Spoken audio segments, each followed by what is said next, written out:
যাদের ডায়াবেটিস আছে বা যারা একটু স্বাস্থ্য সচেতন তারাই কিন্তু নিয়মিত করে রাতে বা সকালে রুটি খান। কিন্তু একটা সময় রুটি খেতে খেতে অরুচি চলে আসে, তখন কিন্তু সেই রুটি দিয়ে আর সেই ডিম দিয়ে বানিয়ে ফেলতে পারেন এইরকম একটা মজাদার নাস্তা। তাহলে চলুন বিসমিল্লাহ করে রেসিপিটি শুরু করা যাক। এই নাস্তাটা তৈরি করার জন্য লাগবে 1 কাপ আটা। আপনারা এখানে আটার পরিবর্তে ময়দাটাও ব্যবহার করতে পারবেন। দিয়ে দিলাম হাফ চা চামচ লবণ, আর দিয়ে দিলাম হাফ চা চামচের মতো চিনি।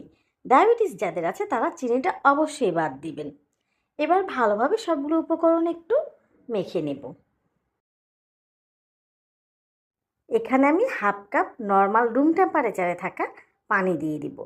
আমরা যেভাবে রুটি বা পরোটার খামিরটা তৈরি করি ঠিক সেভাবে এটাও তৈরি করতে হবে। হাতের সাহায্যে ভালো করে একটু ময়ান দিয়ে নেব, এতে করে ডোটা অনেক সুন্দরভাবে মসৃণ হয়ে যাবে। এই যে দেখেন, আমি কিছুক্ষণ সময় নিয়ে ডোটা একটু ময়ান দিয়ে নিয়েছি। এখন ডোটা অনেকটা মসৃণ হয়ে গেছে। এবার এখান থেকে আমি 5টা ছোট ছোট লেচি কেটে নিব। তারপর আমি ঢেকে রেখে দিব 10 থেকে 15 মিনিটের জন্য, এতে করে ডোটা অনেক নরম হয়ে যাবে। এবার ভেতরের পুরটা রেডি করে নেব। এখানে 2টো ডিম নিয়েছি, 1 চিমটি পরিমাণে লবণ দিয়েছি। লবণ কিন্তু বেশি দেওয়া যাবে না এ পর্যায়ে। তারপরে প্যানে সামান্য একটু তেল, আপনাদেরকে একটু ক্লোজ করে দেখিয়ে দিলাম। সর্বোচ্চ 2 থেকে 3 ফোঁটা তেল আমি নিয়েছি। নিয়ে একটু ব্রাশের সাহায্যে একটু ভালোভাবে প্যানটা মেখে নিলাম। এবার পুরো ডিমটা দিয়ে দিলাম, দিয়ে সাথে সাথে একদম নেড়ে চেড়ে একদম ঝুরি ঝুরি করে ভেজে নিতে হবে।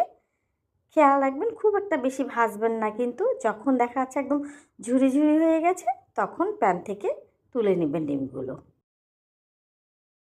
ডিমগুলো ভাজা হলে তুলে নেব।